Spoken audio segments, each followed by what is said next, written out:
So thank you so much for being here today. We've got Rick Parnell, the CEO of the Foundation for Climate Restoration, former COO of the United Nations Foundation. We have Peter Fikowski. He is the founder and chairman of the Foundation for Climate Restoration, an MIT trained physicist, and Dr. Erica Dodds. She's the COO of the Foundation for Climate Restoration. I'm Alexandra Pony with Pony Communications, and I work with the Foundation for Climate Restoration, and I am dedicated to restoring the climate. So, Peter, how did you come up with the idea of climate restoration? Well, I've committed myself to leaving a world we're proud of to our children, and I think we all want that. And when it comes to the climate, it got very clear that we're making very good progress on poverty and all sorts of things, reducing hunger. But all of that progress is going to be useless if we don't restore the climate and do something about to keep agriculture going and so on. And so I've been working for 35 years in poverty reduction as a volunteer. And I realized I had to take climate restoration on. And it turns out to be a new idea because as a physicist, I knew when I was 20 years old, 40 years ago, 45 years ago, that we had to get the carbon back out of the atmosphere. And the common knowledge has been we have to stop emitting, which was true when I was young, when I was a child. But now we have to get that carbon out that we've put in ever since. And so I created the foundation to advance that thinking that what we really want is to leave for younger generations the same healthy climate that I had when I was a child. Nice. So what is climate restoration? So let me take that one, Peter. I'm going to tell a very short story. Alexandra, you know I love stories, but so I was at the United Nations Foundation for just over 17 years, and I had retired from there and was trying to think about what I wanted to do next, and climate's always been a passion. And I was at a summit, the Forbes Summit, and I ran into Peter Fikowski, and he was telling me all about how we're going to restore the climate. And I had been in what I call the climate wars for so many years. I said, Peter, what do you mean restore the climate? You can't restore the climate. There's so much damage done and all of that. And then after a few hours of conversations back and forth between sessions, Peter convinced me we actually can restore the climate. And for me, the aha moment was that if you think in terms of all the work that we're doing globally on mitigation and adaptation and all the conversations that are so critically important about net zero and getting to zero carbon emissions by 2050, what you don't hear a lot about is that 95% of the carbon that's causing the global warming, the ice melting, all of the conditions will still be there if we don't remove it. So climate restoration at its simplest term, there's some other pieces to it, but its simplest term is let's get that carbon that we've been putting up there for the last 2 centuries out and get us back down to pre-industrial levels of under 300 parts per million, where man and humanity has survived and thrived for thousands of years. So we're working in a business driven, a market-driven approach towards what are the technologies, what are the solutions, both technological and natural, that can be deployed in order to remove the excess carbon that has been in the atmosphere and building over the last 200 years. What would you add, Peter? That's it. That is exactly it. The critical part is getting very clear about who are we doing it for. The big transition is when I started, we thought that we were doing it for nature. And of course we want nature to do well, but nature will do well even if humans aren't here. So first we have to make sure that humans survive. And of course for humans to survive, we have to have nature. But it's a certain kind of nature that we need, not the kind of nature that kept the dinosaurs alive. And unfortunately, that's the direction we're heading in again. Right. I think this last month we've seen, and I mean this with all the sincerity, but the last month we've seen a lot of nature begin to come back in some ways. You've seen the canals in Venice with fish reappearing, and you've seen the dolphins are off the the bays and Italy, and it's, you know, nature would be fine without us. It's the humanity that we need to be taking care of here. So when people talk about you know, people and planet, it really is people and planet, but the planet will be okay long after humanity is gone. So we're really working hard to make sure that humanity survives and thrives for generations to come. Well, the other important part is once you say that, that you want humanity to survive, we actually know exactly what's required. And so the big transition now is going from focusing on just nature as a big thing to the nature that humans need and humanity. And then we can say, oh, we know exactly what we need to get CO2 below 300 parts per million. And if you don't know what that means, it just means that we know exactly where we want to go, and we want to do it by the year 2050. By making an explicit goal, then getting there becomes vastly easier than if you don't have a goal. So like going on a vacation. If you go to your spouse and say, let's go on vacation, you're not likely to go on get very far. But if you say, let's go to New York on next October 1st, you'll probably do it. And that's what climate restoration is specifically what and by when, so we can deliver. So is it actually possible to remove the trillion tons of CO2 from the atmosphere? The short answer is yes. The longer answer is yes, and we will be figuring out a lot more about the specifics that requires as we work towards that goal. Right now, people tend to argue over, you know, do we have the technology? Yes or no? Is the timeline too short? We say 300 parts per million or less by the year 2050. And most people are still saying, maybe we can reach net zero by 2050. But like Rick said, 95% of the carbon is already in the atmosphere. So net zero by 2050 leaves us in a pretty scary place. But, you know, if you had asked in the year 2007 whether it was possible to give 50% of the world smartphones by 2050, there was no reason to think that would be the case. And now even in the poorest countries, they're widespread. So once you have a goal, once you have a start, which we already do, then these things become much easier. Peter pointed out to me a while ago that from the time we invented submarines, we needed to know how to take carbon dioxide out of the air. So it's not like this is a completely new and emerging technology. You know, we are learning to do it much more efficiently and much more cheaply. But a lot of articles out there will talk about direct air capture as this new and emerging technology. In reality, it's just a refinement of processes that we've known for many decades. So yes, it's possible. And maybe I'll add to that, you know, when it comes to technology, the question isn't what's possible, the question is what's impossible. Because anything is possible if you work hard enough on it. But of course, some things are probably impossible. You know, jumping over Jupiter is probably impossible.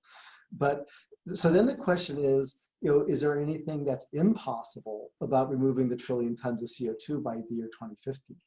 And I know, you know, dozens and dozens of top scientists in the area, and no one has ever asserted that it's impossible physically. And they're just wondering whether we're going to ever decide we want to do it. And of course, scientists aren't trained in the field that we are, which is creating political will for a goal. We're trained in that. It's about political will, and it's about making the investment and having the incentives around it. So whether it's policy incentives or your constituent incentives. And one of the things that we're doing at the Foundation for Climate Restoration is we talk all the time about building the ecosystem necessary for full restoration. And our belief is that you have to meet everyone where they are. So that's in the workplace, that's in the youth place, that's in the, as I say, in the pews. So working with different faiths, working with the UN. The UN is a great partner through the United Nations Office of Partnerships. We launched actually at the UN last September during General Assembly. So it is our belief that you have to work across all these different sectors, because not only does it keep people well informed about what it is we're trying to do, and you have that sort of is I say that aha moment of, wow, we actually can restore the climate. Why don't we make that choice to do it? Why aren't we putting the politics and the investment behind it? And so you can't just take one track. You have to do all the tracks. And, from the science perspective, one of the things that makes anything impossible is not trying. So if we hadn't tried to make cell phones, we would not have had billions of cell phones, but we tried. And so until we started the foundation and the movement for climate restoration, there was nobody trying to restore the climate. And so it actually was impossible. People thinking that it's impossible was true, but now we're trying. And so it's now possible.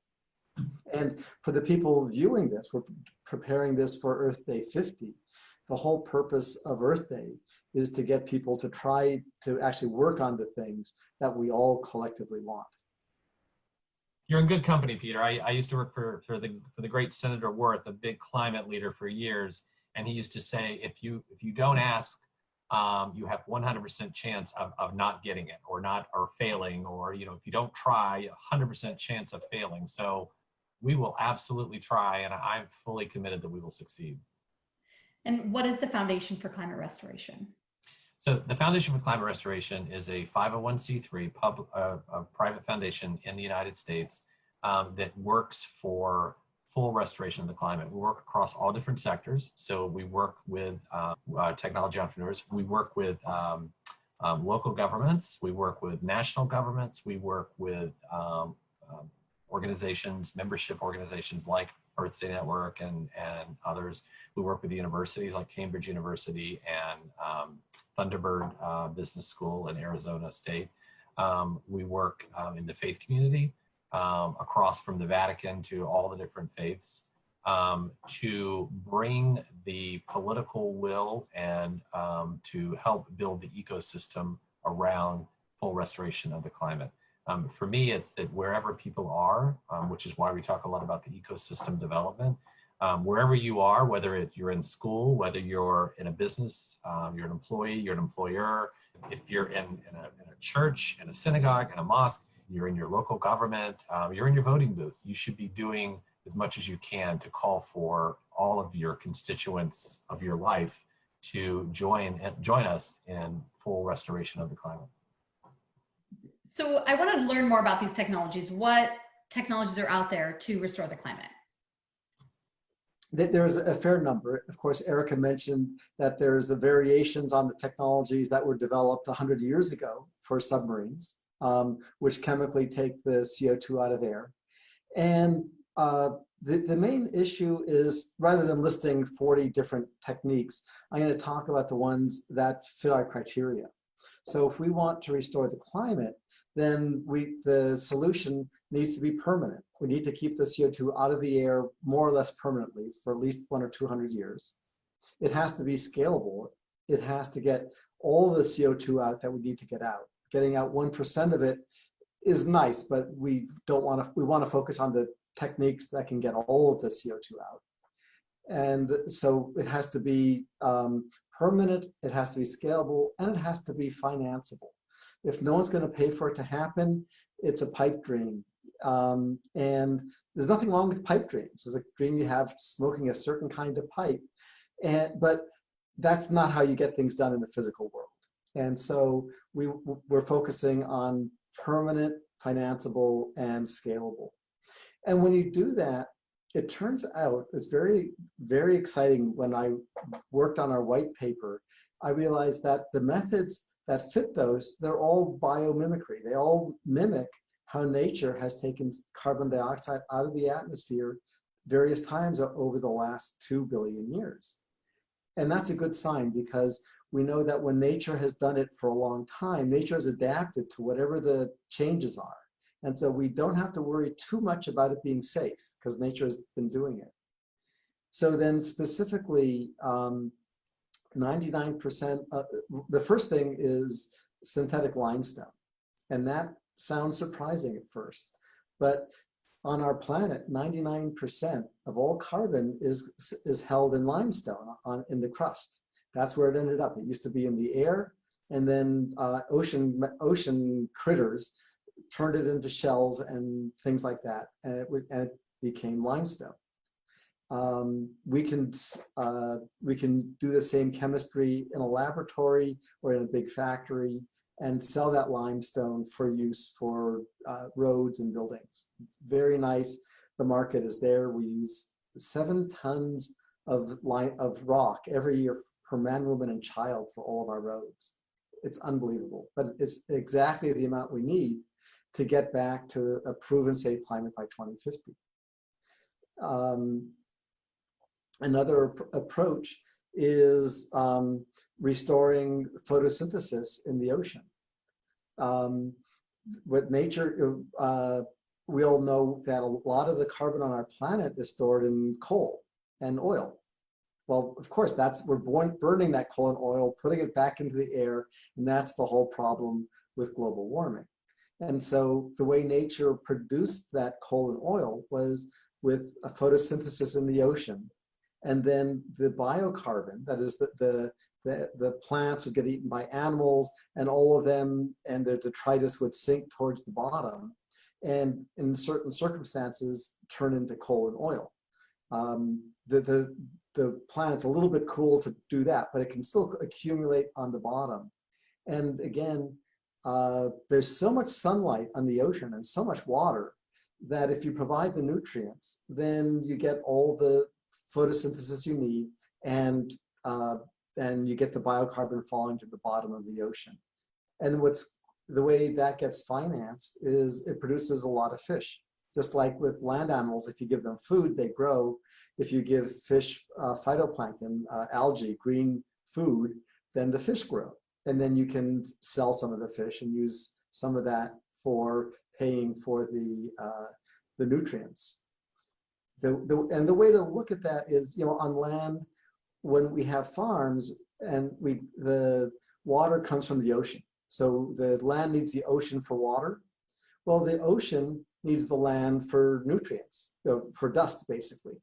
And so this method puts the necessary dust in certain parts of the ocean for short times, just like a dust storm or just like a volcano, to produce the nutrients, produce the phytoplankton, and then the biocarbon falls. So let me pick up there and say what I have observed. We were in a conversation a few weeks ago with one of our partners, and they said, what you have to understand is that the work that you're talking about is 10 to 15 years in the future. And so always think about as you're telling people about your work, that you're telling them 10, 15 years from now. And what I mean by that is that, to Erica's point about in 2007, 2008, you wouldn't have thought about smartphones being, halfway around the world or all the way around the world. Back in the early 2000s, no one would have believed that solar and wind could have been cheaper than fossil fuels. No one would have thought about the kinds of, when I went to a conference not even 3 years ago, and there was conversations about the fact that there wouldn't be combustible engines past the year 2024, 25.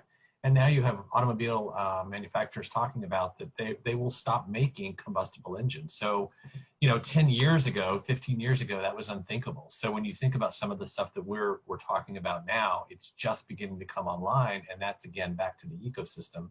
It has to be grown, it has to have space. And so what you're beginning to see now is, we work with the Cambridge Center for Climate Repair under Sir David King in Cambridge, in the UK. And what they're starting to talk about is solutions need to be tested. Why aren't they being tested more? We have a colleague who we're working with for the Ocean Climate Restoration Alliance. And what they're looking at is what are the 6 or 7 kinds of solutions that Peter's describing that need to be tested, rigorously tested, and then can be deployed. But we weren't seeing any of this kind of testing over the last few years. It's only now that people are really beginning to say, what if? And could we, that you're starting to see the kind of testing, you're starting to see governments pay attention, you're starting to see investors pay attention. We're seeing a big, one of the reasons why we go with a market approach is that we see a lot of investors that coming out of the IPCC report 2 years ago on 1.5 degrees, when they talked a little bit, not enough, a little bit about carbon removal and carbon removal technologies. Now you have investors out there saying, I'm ready to invest, but I can't find anything to invest in. That's a bit of an overstatement, but I mean, there's not a whole lot out there. And so part of this ecosystem development is let's start connecting these dots. When you go to different meetings and conferences, you hear about things that the investors don't know, that the entrepreneurs are working on, and the universities are testing, but they're not coordinating. And so that's one of our big goals, is to try and really bring all of these together.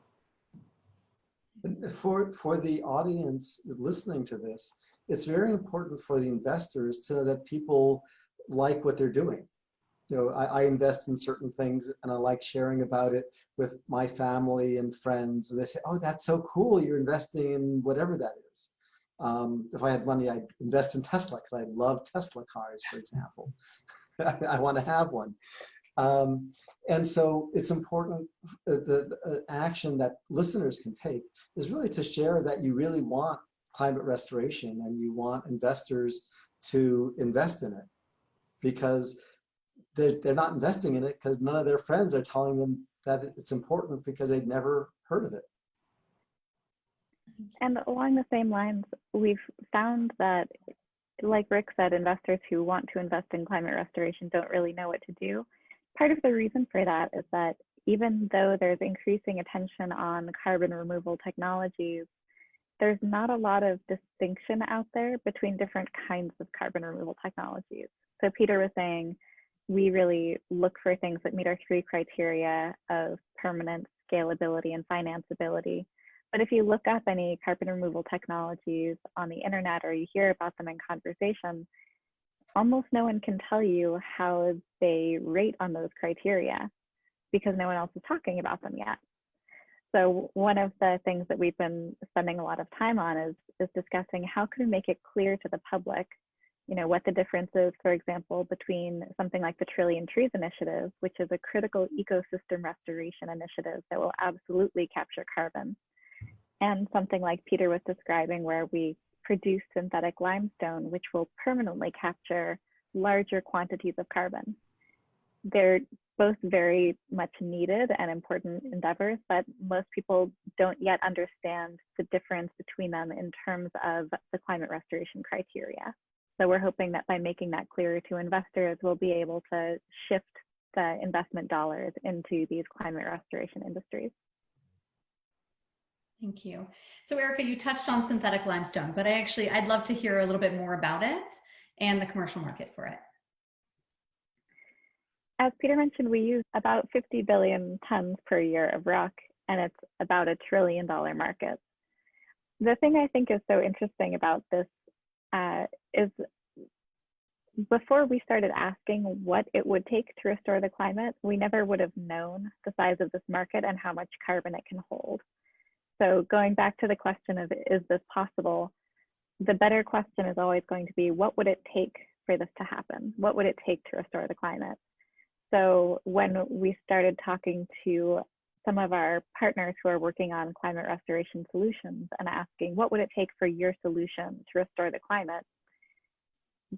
We found that they had never considered this before. It's just way outside the scope of their thinking, which makes sense. I mean, you kind of have to be an egomaniac, right? To think like, oh, my solution is going to absolutely save the climate. But once they started thinking about it, they could say, it would take about this many plants, it would take about this many years, this many dollars. And now they've started building a business plan that incorporates that thinking. And, it's really by asking, by putting out the criteria, and starting people thinking bigger that we get on the right path. Thank you. So we've talked a lot about restorative efforts. And so what about our efforts to reduce emissions? Is that still important if we can just pull CO2 out of the atmosphere? Absolutely. I mean, Peter's the expert, so I will turn it to him in a second. But if you think of it in terms of, we have a little video that sometimes we show that if you think in terms of the Earth being sitting in a bathtub, and the bathtub is full of overflowing with carbon.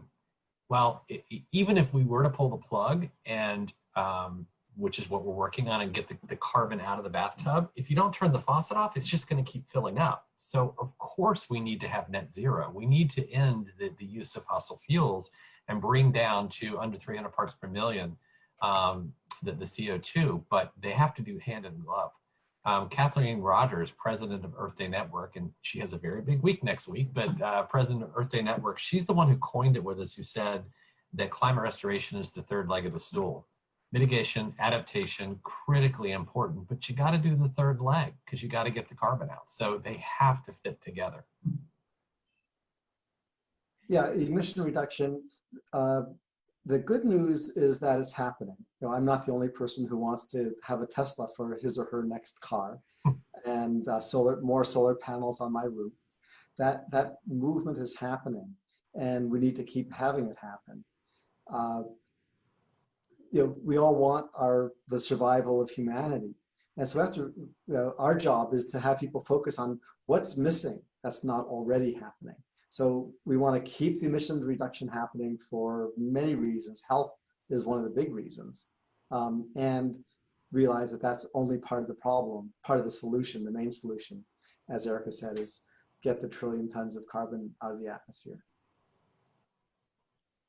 And so what can individuals do to support your efforts? We're going to ask everyone to join us and take the pledge to restore the climate. It's going to be available at f4cr.org. And when you take that pledge, you're saying that your entire, your own personal ecosystem, that you're taking the commitment to work to restore the climate. Some of the things you can do, I'll tell you about a campaign that we launched in Santa Clara, California, with a local county supervisor, Dave Cortese. We were there in discussions, and he said to me, this was middle of last year, and he said to me, we're doing climate emergency and we're doing everything we can. How do we do more? And then we came up with the idea of become the first local government to take on climate restoration. Now, what that means is that for their long-term planning, their budgeting, their municipal buildings, all of that, they can require them to be carbon negative buildings, not just carbon neutral. So that's huge, but it takes wanting to have your constituency in your local government call for that. So you can hold your local government accountable. Wherever you are in the world, you can hold your local government accountable. You can hold your faith leader accountable.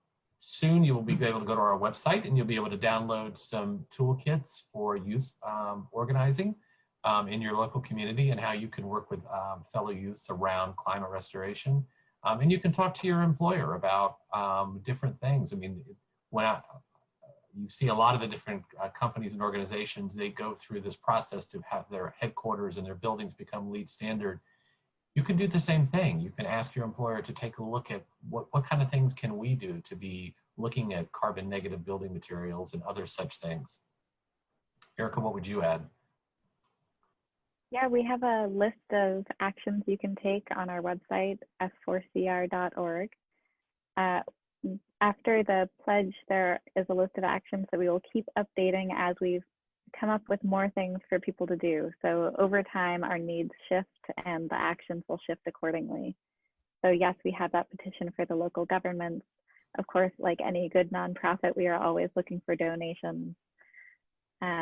We have social media toolkits that you can share. We have all kinds of tools for you. So please do check that out. But most importantly at this point is just talk to everyone you know. Talk to your family and friends, educators, etc. Make sure that people know that climate restoration is a possibility and is the next natural step in our climate journey. So yeah, get the word out. And let me add that when you talk with your friends and your neighbors, remember they're already on your side.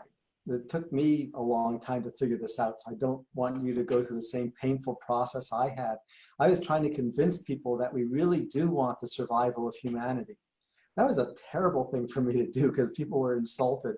I was implying that I thought that they didn't want the survival of humanity and a proven safe climate. Everyone wants that.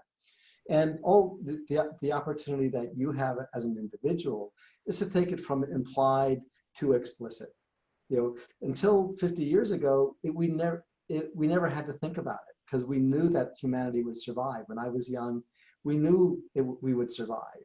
Well, it's now at stake, and now we get to take that desire for a safe climate from implied to explicit. So could I say something, Alex, about when we were at the United Nations last September, and we had the first ever Global Climate Restoration Forum, the first annual, and our second annual, pending everything going on now, will be in September of this year. But at our first annual, we brought together all kinds of different groups from the private sector that had solutions, investors that were looking for investments, leadership, youth, the Vatican, the United Nations Environment Program, all kinds of different groups coming together to talk about climate restoration. And one of the groups that really struck a chord with me is there was a 16-year-old young woman from Chicago who had come in to see the forum.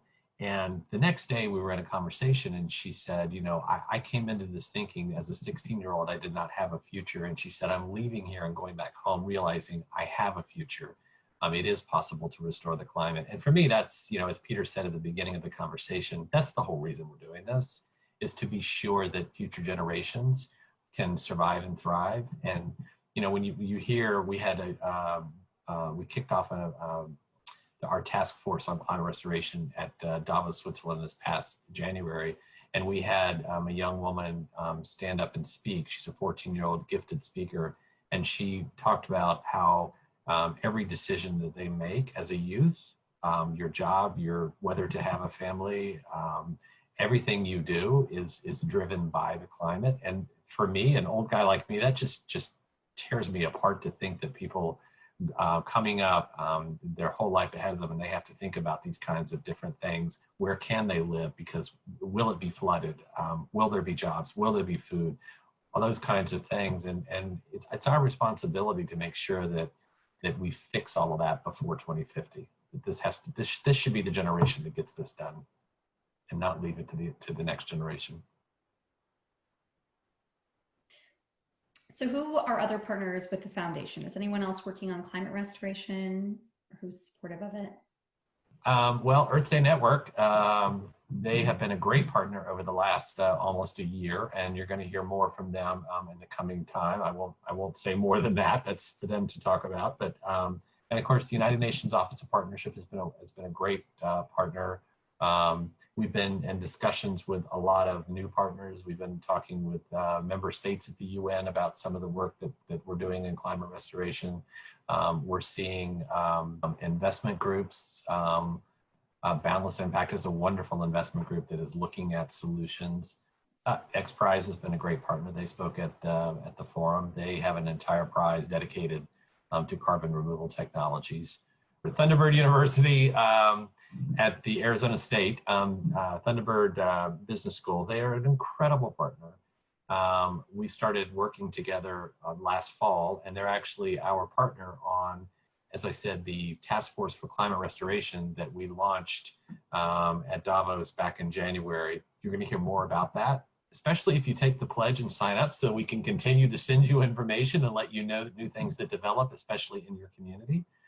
Because we are going to work across different countries and regions on the task force. But the idea of the task force are, what are some of the policies, the solutions, the roadblocks that need to be addressed, the research in order to fully restore the climate. And Thunderbird University has been a wonderful partner on all of this. As I said, Santa Clara County is been an incredible partner under Dave Cortese's leadership. He even came to the UN and called on local governments across the world to take on climate restoration at the local level. So yes, and they grow daily, more and more partners every single day.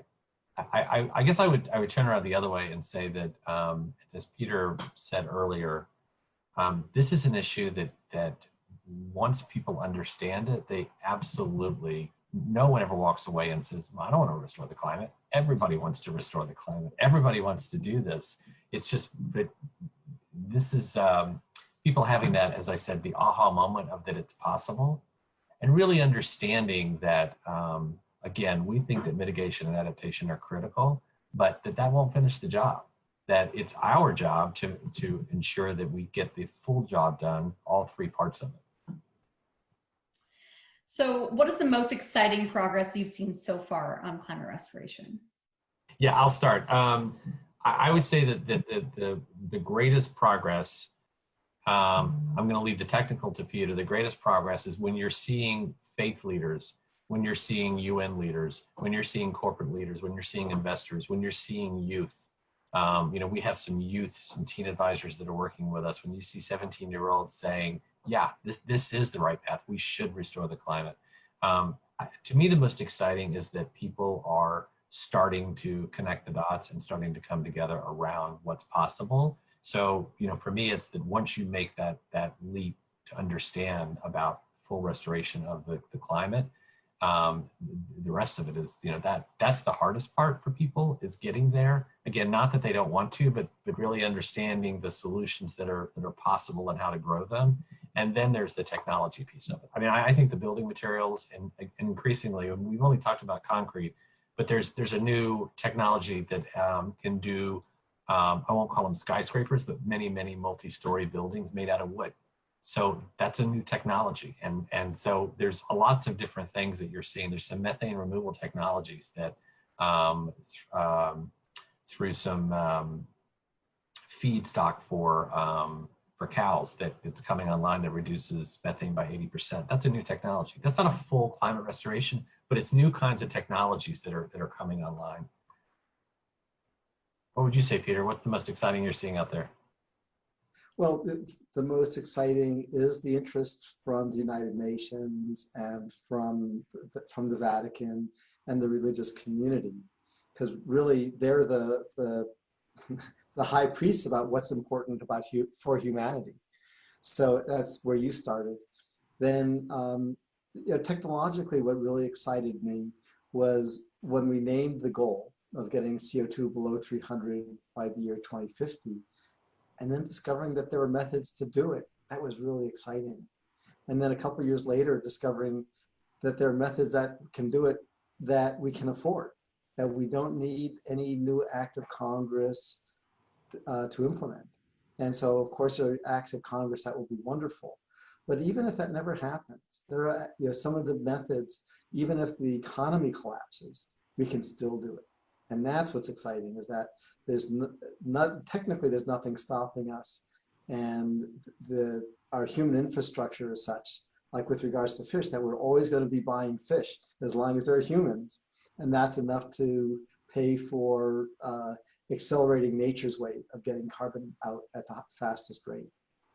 We've talked about our ecosystem approach for climate restoration. And when we started out working on this, we went to the scientists and said, is this possible? And they said, I don't know, we need to do some research, but we can't get funding for that research. We went to the funding bodies and they said, well, we're not going to put money into something if it's not a political priority. Went to the politicians and they said, well, we're not going to make policy priorities without public demand. And the public, of course, said, why would I say that something is a priority when there's no evidence that it's possible? So now we're working on all of those fronts simultaneously, and they're all moving. Yes. So for me, just any movement at all, but we've seen quite a lot on all of those fronts, has been just thrilling. So can you reiterate to people how they can get involved and what they can do, where they should go? The first thing they should do is go to f4cr.org. Again, that's f4cr.org, and take the pledge so that we can keep you informed and you can learn more about not only what's going on globally, but what's hopefully, as we develop this, what's going on in your local community. So that's one. Hold everyone in your life accountable for the full restoration of the climate. So again, wherever it is that you spend your time, whether it's in the faith, it's in the workplace, it's with youth, it's in the schools, wherever you are, hold everyone accountable for restoration of the climate. And what I mean by accountable is that this is not you're accountable. It's we all want to be a part of this. Give them the opportunity to be a part of this, and people will want to. I guarantee you. So I think that's the next. That's the easiest thing for everybody to quickly get involved. What you're going to see, I mean, we're in a different world right now, understandably, but we're continuing. Nothing stops. We've had some great meetings and some great convenings through this kind of a venue. We have our forum in September. We have COP26 will happen. It won't happen in the same date, but it will happen, and climate restoration will be there. So we will continue. We are building out the task force. Again, if you sign up, you'll be kept abreast of that. We're building out our youth initiative. We're getting more and more partners to the table. So we're just going to continue to grow this ecosystem. Okay, well, thank you so much. This has been wonderful. Thank you. Thank you. And thank you to all the audience who's watching. Thank you for your interest in climate restoration. And please be safe and be well.